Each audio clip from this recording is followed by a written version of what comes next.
Welcome back to my YouTube channel. ఈరోజు మన recipe uggani bajji. తయారు చేసే విధానం. మసాలా తయారు చేసే విధానం: 1 కప్ ఎండు కొబ్బరి ముక్కలు, 1/2 కప్ పుట్నాలు, 2 స్పూన్స్ కారం. ఇప్పుడు వీటిని పౌడర్గా గ్రైండ్ చేసుకోవాలి. గ్రైండ్ చేసిన తర్వాత అందులో వెల్లుల్లిని వేయాలి.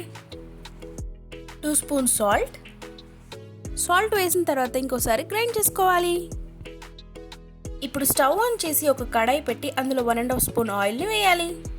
అందులోకి 1 స్పూన్ జీలకర్ర, కొన్ని ఆవాలు, ఇంకా కొంచెం కరివేపాకు, కట్ చేసిన 10 పచ్చిమిర్చిలను వేసి వేయించాలి.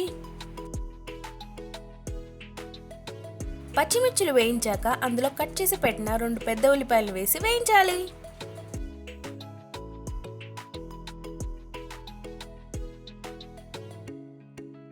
ఇప్పుడు అందులోకి 1/2 స్పూన్ పసుపును వేసి కలపాలి.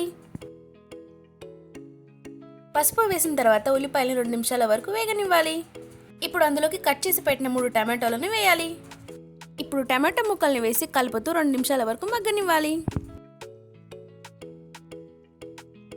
ఇప్పుడు అందులోకి 1/2 స్పూన్ సాల్ట్ని వేసి కలపాలి.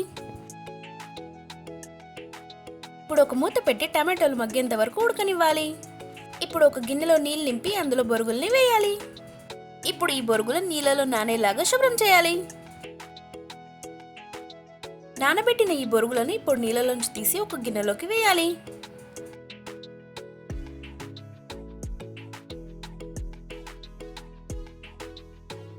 ఐదు నిమిషాల తర్వాత కడాయి మూత తీసి ఒకసారి కలుపుకోవాలి. ఇప్పుడు అందులోకి కడిగి పెట్టిన బొరుగుల్ని వేయాలి. తాలింపు ఇంకా బొరుగులు మంచిగా కలిసేలాగా కలుపుకోవాలి.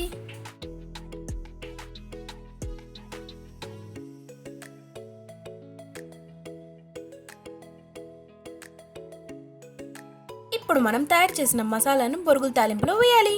మసాలాలో మనం ముందే ఉప్పు కారం వేసినందుకు రుచికి సరిపడా ఉప్పు కారాన్ని వేసుకోవాలి. ఇప్పుడు ఈ మసాలా కలిసేలాగా బొరుగుల తాలింపు కలుపుకోవాలి. మూత పెట్టి మరో 3 నిమిషాల వరకు మగ్గనివ్వాలి. బొరుగుల తాలింపు తయారైంది. అందులోకి మిర్చి బజ్జీలు వేసుకొని తింటే టేస్టీగా ఉంటుంది. మరి వీడియో నచ్చినట్లయితే don't forget to like, share and subscribe.